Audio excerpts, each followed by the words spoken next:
கர்த்தருக்கு சோத்திரம். இன்றைய வேத வசனம் உபாகமம் 32ஆம் அதிகாரம் 2ஆம் வசனம். மழையானது இளம் பயிரின் மேல் பொழிவது போல என் உபதேசம் பொழியும். பனித்துளிகள் புல்லின் மேல் இறங்குவது போல என் வசனம் இறங்கும். ஆமென். உபாகமம் 32ஆம் அதிகாரம் 2ஆம் வசனம்.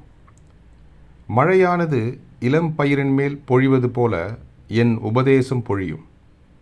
பனித்துளிகள் புல்லின் மேல் இறங்குவது போல என் வசனம் இறங்கும். ஆமென்.